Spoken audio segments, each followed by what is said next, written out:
Selamat datang di konten yang sudah ditunggu-tunggu oleh ribuan bahkan jutaan sobat loteng di seluruh penjuru dunia, Son. Tapi gue lihat-lihat kok di Indonesia sekarang yang komen banyak orang Kamboja ya. Nah, mungkin gara-gara emang gajinya tinggi aja di sana kan. Nah, mungkin dipikir-pikir lebih baik daripada kerja di SCBD tapi gajinya cuma UMR sebulan. Stop. Tidak apa-apa, tapi tetap harus bersyukur ya. Harus bersyukur lah, wajib itu. Wajib mungkin itu. UMR itu di sana upah maksimal regional sih. Nah, maksud saya itu memang. Iya kan, pasti maksud saya kan. maksimal memang. Gitu. Bukan upah minimum lah, Bukan, mungkin enggak ya kan. level. Karena kan tumbler aja udah mahal kan. Pasti upahnya maksimal dong. Nah, ente cerita seru apa nih minggu ini nih? Nah, minggu ini saya lagi mengikuti sebuah balada yang sangat menarik soalnya. Balada kan? apa tuh? Balada yang terjadi di sosmed. Kayak apa tuh? Judul balada itu adalah balada akun Fufu Fafa soalnya ada son. Apa itu? Gak tahu itu. Nah, jadi ceritanya ada sebuah akun yang diduga-duga ini. Itu adalah milik. Gue tahu. Bukannya Kaskus? Enggak, ramenya kan di Twitter. Oh, ramenya di Twitter. Ramenya di Twitter. Iya. Ada sebuah akun yang diduga-duga milik wapres di sebuah negara soalnya. Ini pasti dia lupa password kan? Nah, mungkin aja gitu. Mungkin. Lumayan seru tuh saya. Seru ya? Ngebaca-baca lumayan. Karena sekarang dia berpasangan dengan orang yang dulu dia hina-hina, Son. Itu gue lihat. Lu lihat juga ya? Gue lihat juga ya? Gue lihat. Nah, itu dia tuh balada yang menurut saya menjadi highlight seminggu ini gitu. Karena saya ngikutin juga. Oh, ternyata seru juga. Gitu. Soalnya bisa ketemu sampai ke Kaskus itu loh, gue gak kepikiran. Kaskus ya, luar biasa sampai ya. ke Kaskus aja bisa ketemu loh, bayangin. Nah. Soalnya kan Kaskus itu memang dulu jadi forum tempat orang ngebacot anak-anak jidat. Iya. Demi bata dan cendol ya dulu ya. Nah, itu dia. Ternyata dari balada si Fufu Fafa ini menarik dan banyak pelajaran yang bisa diambil juga, Son. Apa tuh pelajarannya? Nah, pelajaran yang bisa diambil adalah jangan meninggalkan jejak digital. Emang susah ya. Dan mungkin yang kita lakukan sekarang berapa tahun lagi akan kembali ke kita, Son. Nah, benar juga. Nah, jadi karmanya dunia modern adalah jejak digital. Jejak Son. digital. Gitu. Kalau ente gimana, Son? Minggu ini gimana? Seminggu belakangan ini? Bukan cerita seru ya, lebih ke cerita bingung sih. Cerita bingung Cerita gimana? bingung karena gue kemarin lagi sempat mobil gitu ya. Naik mobil di daerah Tangerang. Pasti Anda bingung karena di sini kenapa ada tai musang lagi ya, Son? Pasti itu ya. Kenapa Anda bingung ya? Nambah yang baru ya. Ada yang baru lagi. Enggak, jadi gue lagi jalan gitu kan di daerah Tangerang. Tapi Tangerangnya yang rada-rada pelosok lah, rada-rada ujung lah. BSD. Enggak dong, ada modern. Yang di ujung-ujung daerah Banten sono gitu maksudnya. Ada dari situ. Nah, gue waktu itu dompetnya ketinggalan sih. Jadi e-tol gue di sana. Nah, gue mikir gue santai lah. Paling di Indomaret di Alfamart tinggal beli itu ada lah pasti kan. Gue samperin gitu sampai 5 atau 6 Indomaret Alfamart itu enggak ada satupun yang jual sih. Yang jual Imani enggak ada? Imani enggak ada. Kok bisa begitu? Sekarang mesti beli di mana gitu Imani itu. Tuh saya bingung sekali. Nah, coba buat saudara-saudara sekalian yang sedang menonton ini yang tinggal di Tangerang, kalau misalnya e-tol lu hilang, apa yang harus lu lakukan gitu? Dan lu harus membeli segera ya, catatan ya, nggak boleh bilang beli di Shopee bang atau di Tokped, nggak boleh. Waduh, nggak mungkin. Jadi ini jawabannya harus kalau misalnya hilang saat itu dan butuh dipakai saat itu juga, apa yang Anda lakukan? Tulis di komen ya. Nah, udahlah, daripada berlama-lama mendingan kita langsung mulai aja di acara yang sudah diantisipasi oleh saya, oleh Son, oleh para penonton. Selamat datang di episode baru dari Di Atas 12.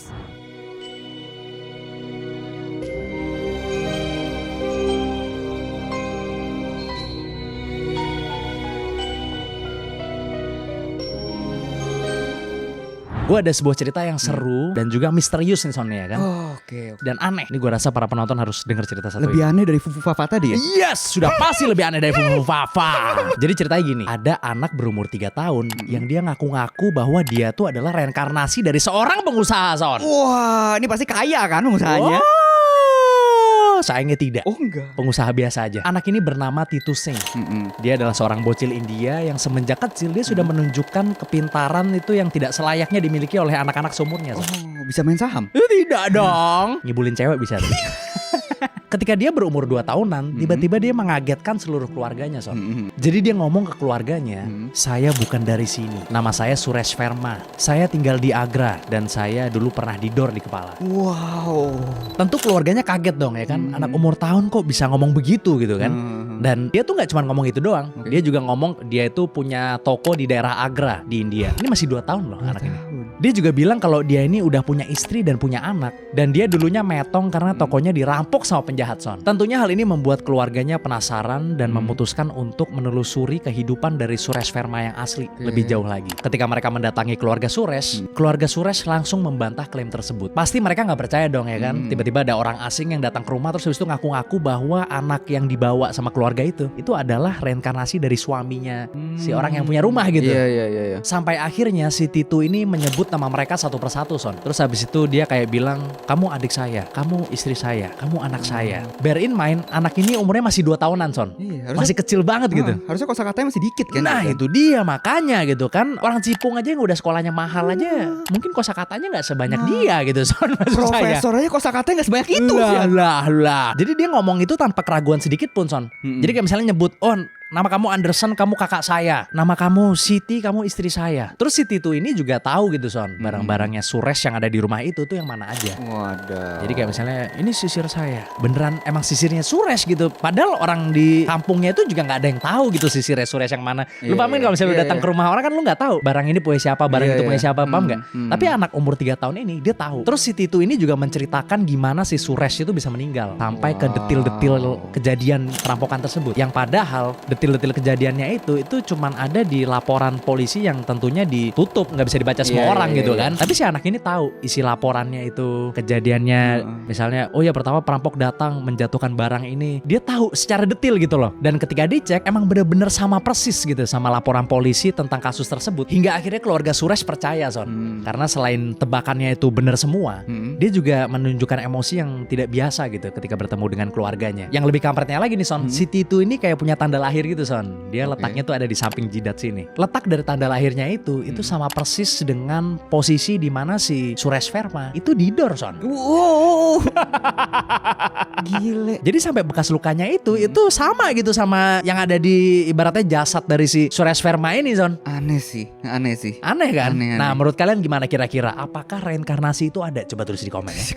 Namun para skeptis atau orang yang nggak percaya gitu, itu bilang bahwa si Titu ini tuh terkena kriptomnesia aja sebenarnya. Apa itu? Nah, kriptomnesia yang ada di kasus ini itu dapat berarti bahwa Titu itu mengklaim bahwa dia tuh punya ingatan dari kehidupan dia di masa lalu. Walaupun sebenarnya Titu ini menyerap informasi tentang Suresh tanpa dia sadari, Son. Ini lebih kayak deja vu ya. Nah, bisa jadi. Namun memori tersebut itu muncul seakan-akan seperti ingatan yang baru yang dia belum pernah dengar dimanapun sebelumnya, Son. Itu namanya kriptomnesia. Iya. Jangan-jangan ini adalah ingatan saya di kehidupan sebelumnya gitu loh. Nah, para orang yang meragukan bilangnya begitu, Son. Tapi ente percaya sama reinkarnasi gak? Gue gak pernah ini sih. Maksudnya ada kejadian gue pernah lihat gitu atau cerita-cerita gue gak pernah lihat sih. Tapi mungkin gue percaya sih, mungkin ya. Oh gitu ya? Mungkin, lu ada kepercayaannya gitu ya? Ada sedikit lah, tapi sedikit. Soalnya kasus ini itu diinvestigasi sama dokter juga yang memang dia menelitinya tuh tentang reinkarnasi doang. Ada gue lupa namanya, tapi siapa, dokter John something. Tapi kalau saya pribadi saya tidak percaya. Oh, nggak percaya. Tapi ya orang yang percaya juga nggak apa-apa juga, nggak ada masalah juga. Bebasan ya kan? lah kan. Karena itu adalah hal yang mewarnai kehidupan kita gitu. Betul. Jadi banyak cerita-cerita seru seperti ini yang bisa dibahas. Nah, betul. Bisa dijadikan pembelajaran juga, ya kan? Ya, at least kan semuanya lebih ngarah ke kehidupan yang lebih baik ya kan maksudnya. Nah, kali ini gue ada cerita, Syed. Kali ini orangnya salah satu yang terapes, tapi salah satu yang terberuntung juga, Syed. Oh gitu ya? Bingung Dua-duanya ya? Dua-duanya. Wah, itu agak membingungkan itu. Coba gimana? Nah, oke. Jadi bisa dibilang orang ini adalah orang terberuntung sekaligus terapes di dunia, Syed. Lah, kok bisa begitu, Son? Jadi orang ini bernama Franz Selak yang berasal dari Kroasia, Syed. Dia terkenal karena selamat dari 7 insiden yang hampir merenggut nyawanya, Syed.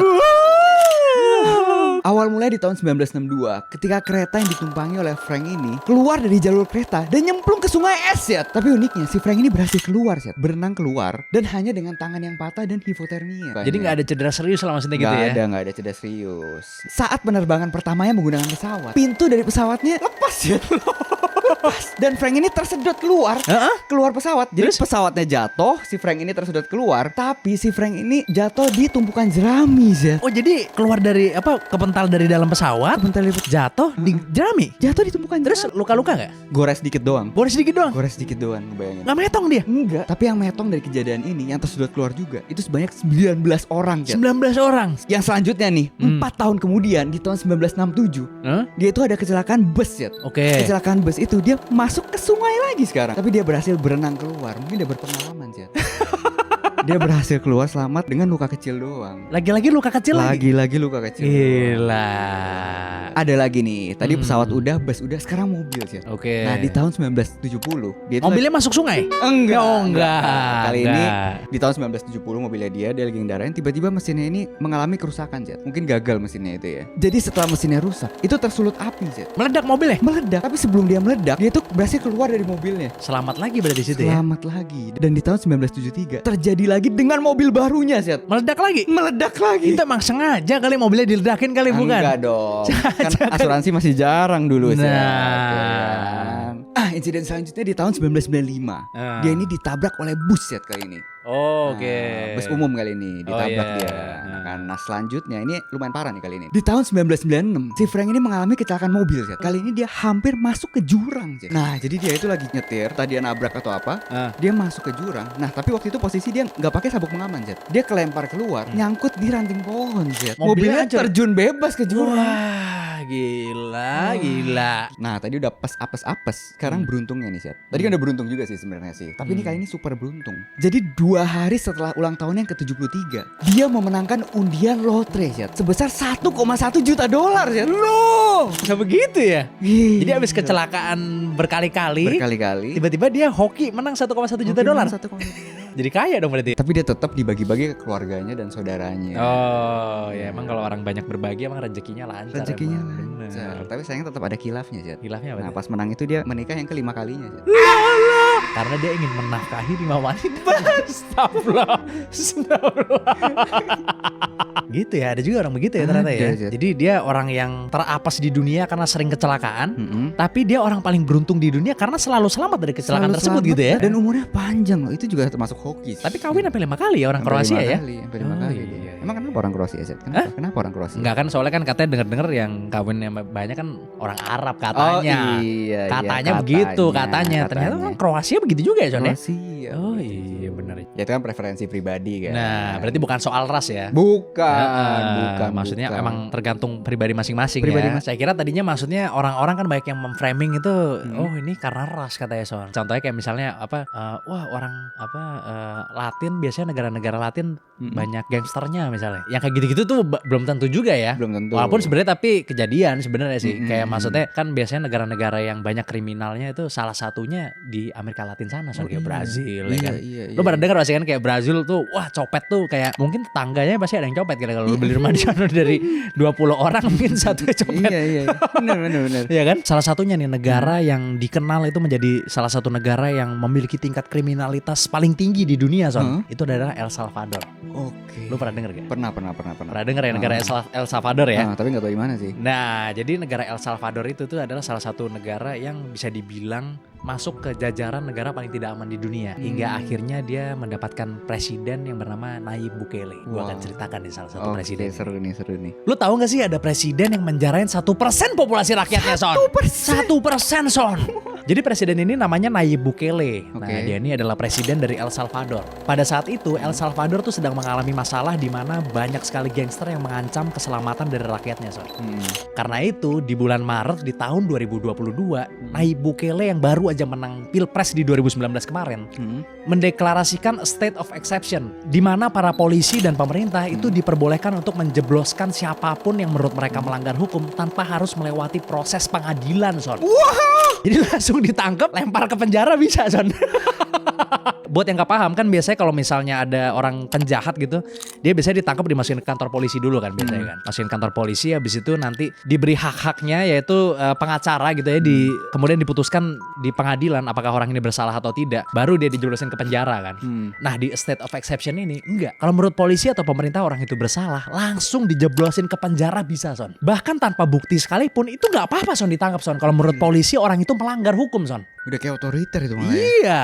Di bulan pertama polisi sudah berhasil menjebloskan kurang lebih 25.000 orang ke dalam penjara, Son. Waduh. Dalam 1 bulan. Bahkan si Bukele ini itu sampai bikin penjara baru yang namanya Mega Prison. Itu adalah penjara yang besar yang memiliki kapasitas untuk menampung 40.000 narapidana, Son, di dalam satu penjara.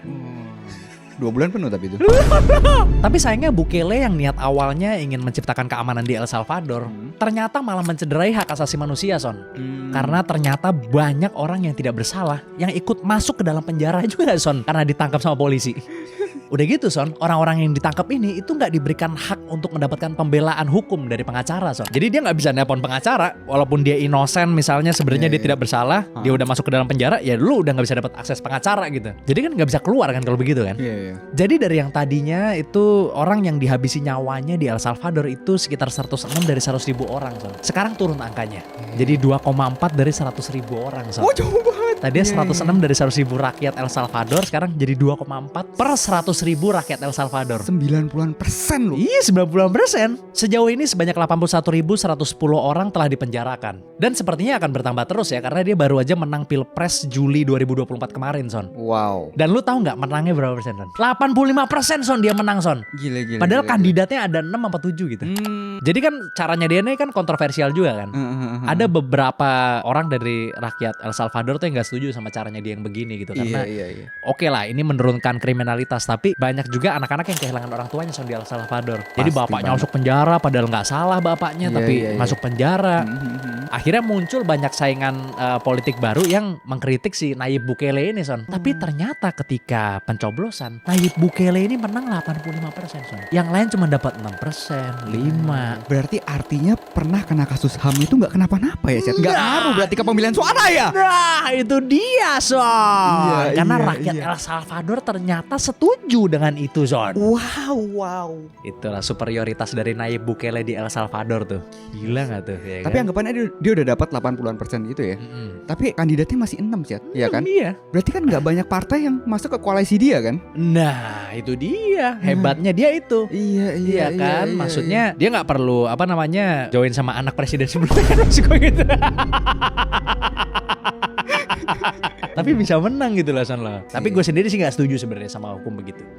Ente kepikiran gak Son kalau misalnya hukum begitu kejadian di sini Son? Enggak gini nih. Maksudnya kita yang pakai sistem pengadilan pun masih tetap yang orang yang bersalah tetap masih masuk juga kan? Masih masuk juga. Orang yang gak bersalah maksudnya. Orang yang gak bersalah tetap masuk juga kan? Tetap walaupun masuk juga, udah iya. pakai pengacara juga kan? Nah. Terkenal lagi pengacaranya. Nah.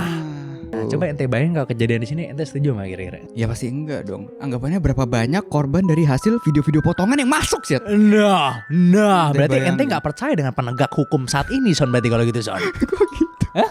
Kenapa gitu? Loh, kan mandatnya diberikan kepada penegak hukum untuk kan memutuskan yang mana yang salah, yang mana yang benar kan gitu. Kan nggak bisa percaya 100%, makanya ada sistem pengadilan itu kan. Ya kan. Di situ sistem keadilan itu semakin diuji lagi gitu Son, karena ya orang yang nggak punya kan ibaratnya nggak punya apa-apa. Gak usah nggak punya deh, masalah rasis aja. Anggapannya ada salah satu golongan yang dikucilkan lah di sana gitu, misalkan minoritas atau apapun gitu, pasti langsung masuk. Oh, kan? Tergantung lah minoritasnya mau mengendalikan ekonomi apa enggak. Tergantung itu Son. Kalau minoritasnya invest di mana-mana, udah ya. Minoritasnya banyak duit ya kan. Masalah bisa merambah kemana-mana itu kan, terutama ke bisnis ya. Misalnya orang yang bisnisnya UMKM nih, yang belum punya izin, pasti langsung jeblos itu. Nah bisa aja langsung jeblos kalau begitu. Sama pengusaha besar gitu, UMKM selesai itu. Nah jadinya kita bergantung di integritas dari penegak hukum aja. Jadi kalau kayak gitu ya hanya bergantung di situ lah maksudnya. Hanya bergantung. Kita nggak punya opsi lain untuk membela diri misalnya. Siapa tahu dia oknum, siapa tahu dia salah misalnya kan. Iya kan. Juga nggak ada asas praduga tak bersalah, dihapuskan langsung gitu di situ. Benar. Berapa banyak pengusaha, apalagi pengusaha obat gitu kan. Nah pasti udah langsung jeblos itu. Pasti bisa jeblos ya karena tidak ada izin misalnya ya. Benar juga sih begitu. Nah gue ada cerita nih Chat kali ini Chat, tentang pengusaha obat. Kali ini dia sukses menemukan terobosan obat baru Chat. Jadi gini, telah ditemukan sebuah obat yang bisa bikin lu makin muda Chat. Loh kok bisa begitu Son? Sebuah perusahaan bernama Telomere Pharmaceutical Chat membuat sebuah obat bernama Telomere One. Jadi perusahaan ini mengklaim bahwa obatnya itu bisa membuat orang semakin muda Chat. Saking bagusnya hasilnya, orang ini sampai diinterview oleh sebuah media. Sayangnya sebelum video dirilis, Dr. Christopher Chapman ini tutup usia Chat. Dan alasan dari wafatnya udah pasti ditutupin dong. Ada pihak-pihak yang tidak ingin berarti obat ini keluar. Mungkin saja. Nah. Intinya dalam video tersebut ada Dr. Chapman dan seorang wanita yang anjingnya dipakai untuk subjek dari obatnya itu Chat. Jadi anjing yang berumur 12 tahun ini bernama Zeus. Ya kan? Zeus ini mengidap kanker dan kondisinya ini sangat kritis ya. Setelah mengkonsumsi obatnya selama berhari-hari dan berbulan-bulan, Zeus ini akhirnya semakin baik. Bahkan saking sehatnya dia sampai bisa lari-lari lagi Chat. Dari tadinya sakit minum obat ini jadi bisa lari lagi. Jadi bisa lari lagi. Jadi telomere 1 ini adalah satu-satunya obat di dunia yang bisa memperbaiki dan memperpanjang telomer. Telomer apaan itu? Nah, jadi telomer ini berperan penting dalam proses penuaan, Zed, dengan melindungi ujung kromosom dan memastikan stabilitas genetik. Jadi pengurangan panjang dari telomer ini adalah indikator penting dari proses penuaan biologis ya. Jadi secara tidak langsung kalau bisa memperbaiki dan memperpanjang telomer, ya lo bisa dibilang makin muda gitu. Tapi ya sayangnya CEO-nya itu tutup usia. Dan CEO yang menggantikan ini bernama Tim Cook, bukan Tim Cook. bukan. Digantikan oleh RS Aminov.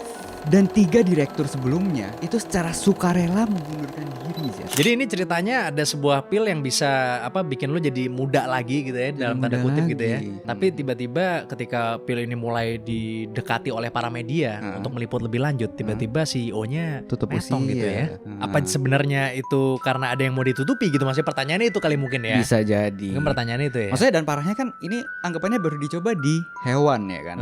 Belum ke manusia sih. Tapi perkiraan di 2025 itu bakal dicoba ke manusia sih. Tapi nggak tahu tuh bakal berjalan atau enggak tuh proyeknya tuh. Karena udah ganti kepemimpinan gitu ya maksudnya ya.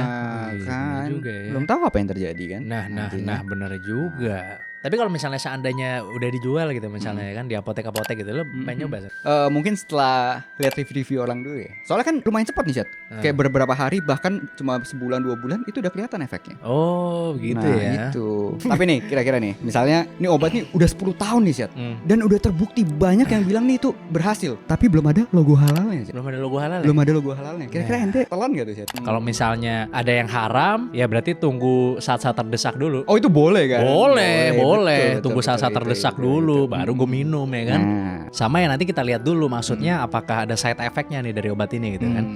Kan itu harus dipelajari mungkin sampai tahunan lah hitungannya lah. Ya tapi kan bisa dibilang semua obat juga ada efek sampingnya kan. Ya efek sampingnya berbahaya apa enggak yang ini gitu loh. Ya kan kita cari tahu dulu ada efek samping yang kira-kira bisa bikin kronis apa enggak gitu loh. Iya. Karena kan yang namanya zat-zat kimia itu kan berbahaya juga Son kalau kita nggak benar-benar merhatiin gitu apa yang masuk ke dalam mulut kita. Pasti. Gitu kan. Kayak contohnya kayak cerita yang satu ini nih Son nih. Apa sih? Gue ada salah satu cerita yang bisa dibilang ini agak ngeri nih sebenarnya nih ya kan. Saking mengerikannya ini kalau dicari gambarnya ini hanya satu yang bisa merepresentasikan kejadian ini Son. Satu gambar doang. Dan ini ada hubungannya juga sama bahan kimia yang masuk ke dalam mulut. Masa nih ada orang yang gara-gara kerja rahangnya sampai copot Son. Jadi ceritanya di awal abad 20 itu ada sebuah pabrik jam yang bernama The US Radium Corporation Son. Jadi mereka memperkerjakan buruh-buruh wanita untuk mencampur cat yang berbahan dasar radium yang nantinya bakalan dipakai untuk ngecat bagian dial dari jam tersebut Son. Jadi sebenarnya cat radium ini itu banyak digunakan untuk membuat jam-jam yang nantinya dipakai sama militer Son. Karena cat radium ini itu memiliki sifat glow in the dark. Jadi walaupun gelap atau malam-malam lu bisa tetap lihat jam gitu kan. Itu kan penting banget kan buat tentara kan. Di tahun 1923 salah satu buruh mereka tuh jatuh sakit Son. Dan anehnya gigi si buruh ini mulai copot satu persatu Son. Waduh. Akhirnya dia ngecek dong ke dokter gigi kan. Kenapa nih gigi gue gitu kan. Jadi pas dokternya lagi mau lihat keadaan giginya, tiba-tiba rahang si buruh ini patah dan jatuh Son ke tangan si dokternya. Berita ini tentunya membuat para buruh lainnya kaget bukan main Son.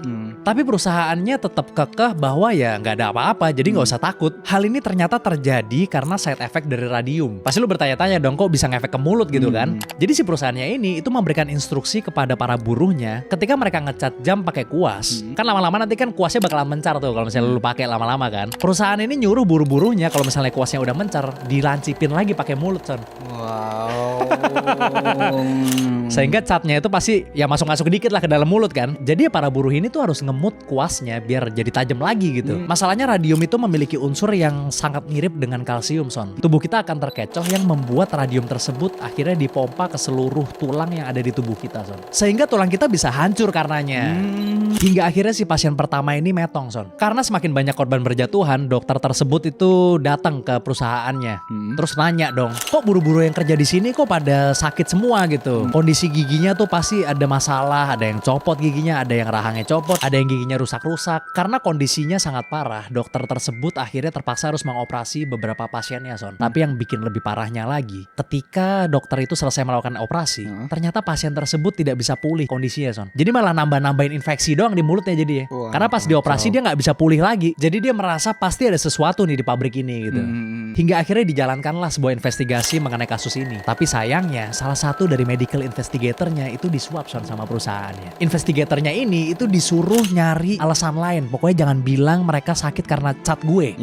Akhirnya si investigator ini tuh mengusulkan gimana kalau misalkan kita framing bahwa orang-orang yang giginya copot, rahangnya copot ini itu karena mereka mengidap penyakit sifilis. Waduh. Di zaman tersebut penyakit sifilis lagi naik-naiknya sehingga ide tersebut dirasa sangat masuk akal untuk para direksi dari pabrik jam tersebut. Akhirnya framingnya dijalankan dan berhasil ya, kasusnya lewat begitu aja, nggak ada keadilan di kasus tersebut dan para buru-buru pabrik juga percaya bahwa orang-orang itu sakit karena sifilis. Kemudian perusahaan tersebut memutuskan untuk mengganti kuas bulu dengan kuas kaca supaya nggak perlu dilancip-lancipin lagi gitu kan maksudnya kan. Tapi sayangnya para buruh ini dibayar itu tergantung berapa jam yang dia selesaikan, bukan berapa jam dia kerja di situ, paham nggak? Jadi misalnya 1 jam selesai lo dapat 10.000 misalnya. Kalau menggunakan kuas kaca ini ternyata bikin lama kerjanya jadi malah makin lama gitu sehingga bayarannya jadi nggak sama kayak dulu. Akhirnya hal ini menyebabkan banyak buruh yang kembali menggunakan kuas bulu lagi Ya bukan salah mereka sih, karena mereka kan nggak tahu. Mereka taunya ya orang-orang itu sakit ya karena sifilis gitu, bukan karena catnya tersebut. Akhirnya mereka balik lagi ke kuas bulu. Hingga akhirnya para buruh sadar juga nih. Kemudian mereka memutuskan untuk bawa kasus ini ke persidangan. Tapi sayangnya persidangan berjalan dengan sangat lambat Saking lambatnya beberapa dari mereka tuh ada yang semakin sakit gitu Akhirnya ketika pengadilan berjalan, mereka tuh sampai nggak bisa ngangkat tangan buat bersumpah di atas pengadilan. Lo tau kan kalau misalnya di pengadilan kan suruh bersumpah dulu kan angkat tangan. Sampai udah nggak kuat ngangkat tangan karena pengadilan itu berjalan dengan sangat lambat gitu loh. Beberapa orang sampai nggak kuat lagi ikut pengadilan itu. Setelah proses yang begitu lama, akhirnya mereka berhasil memenangkan persidangan sebanyak 8 kali Karena kan perusahaannya tentu minta banding terus kan. Kalah banding lagi, naik lagi ke pengadilan misalnya Mahkamah Agung, naik lagi ke MK misalnya. Terus sampai 8 kali akhirnya kalah perusahaannya.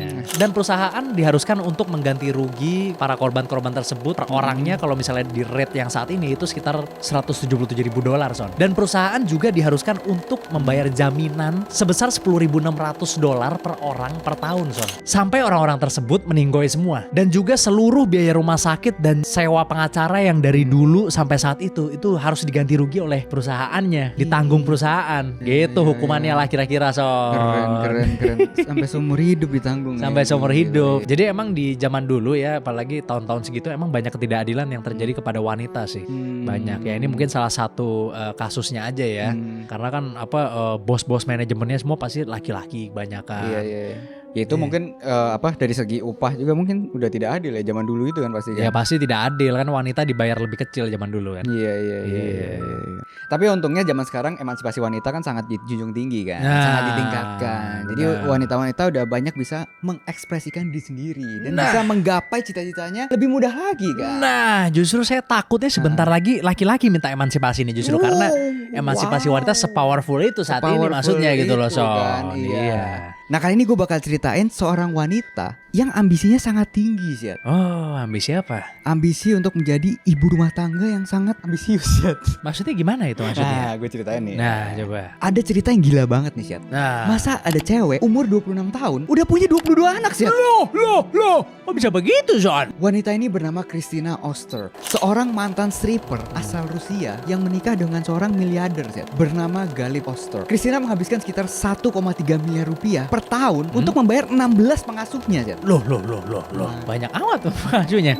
Ini rupiah tapi? Ya rupiah dong. Kan pengasuhnya bukan orang Singapura sih dan bukan orang kaya yang pura-pura kaya. Pasangan ini memiliki ambisi yang sangat besar Syed. Jadi mereka pengen punya 105 anak di masa depan. Nah saat ini mereka sudah punya 22 anak. Dan sebagian besar dari anaknya itu dari proses surogasi atau ibu pengganti. Jadi lo tau kan, surogasi itu adalah perjanjian yang mencakup persetujuan seorang wanita untuk menjalani kehamilan bagi orang lain, yang orang tersebut akan menjadi orang tua setelah kelahirannya. Ini udah kayak channel Dokter Boyka ini ngomong-ngomongin surogasi nih Sean. Kan biar yang ngobrol sama kita tahu juga. Oh iya benar juga. Kalau di Indonesia sih praktik ini dilarang oleh pemerintah ya. Ya antara masalah etika atau masalah agama itu dilarang kan. Oh situ, iya. Sayangnya ambisinya harus ditunda sih. Kenapa itu? Karena si Galip ini ditangkap atas tuduhan pencucian uang. Waduh. Kawatnya begitu ya. Nah gitu. Iya. anggapannya zaman sekarang anak satunya udah susah pasti kan. Ya dia emang bilioner kan, soalnya kan pasti Iya bisa sih. aja.